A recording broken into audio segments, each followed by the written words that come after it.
Okay, I want to thank the Egyptian Girl not only for this comment, which gives me the opportunity to talk about autoimmunity and genetics and epigenetics, but just to thank her for being freaking hysterical. And my friends, if laughter is the best medicine, and honestly it is, you have to all go follow her. Okay, so what she's asking here and saying, wait a second, how can you reverse autoimmunity if it's genetic? And that's a really good question. So there's where the confusion comes in. We used to think that our genes were our destiny, right? Like, there's nobody blonde in my family. I probably wasn't gonna have blonde hair. Okay, that is the case, right? But when we're talking about something as intricate as, say, a chronic disease or autoimmunity, it's a little more sophisticated, a little more nuanced. So our genes are not just flipped on when we're born, like, okay, here's height, here's weight, here's, disease and so on.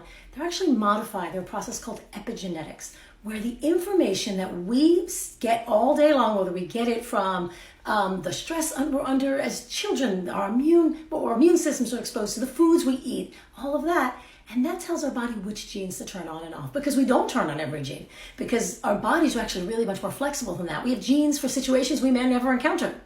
So our bodies need to pay attention to the signals they get to figure out which genes to turn on and off. And that process of sort of after genes, or after or above, it is called the above the genes regulation, is called epigenetics.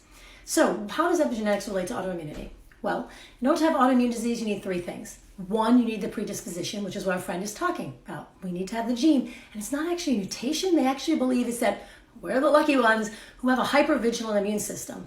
In the past, that would have been a good thing. But today, it means our immune system gets a little freaked out by the wrong things. So you have to have the genes. Two, you need to have some sort of triggering event. It could be some sort of trauma. Sometimes it's the trauma of pregnancy. Sometimes it's surgery. I had Epstein-Barr virus and then had a horrible emotional tragedy in my family, and that was my triggering event. That's when my immune system was like, whoa, there's something bad going on. Let's be on alert. Three, you need intestinal permeability. Like, wait a second, what? Okay, intestinal permeability is when that wall of your intestine, that castle wall that's supposed to keep all the food and all the things and the bacteria and everything in your gut out of your body, opens up. And there's a number of things. Stress can do it, exposure to gluten, dairy, all kinds of things can do it.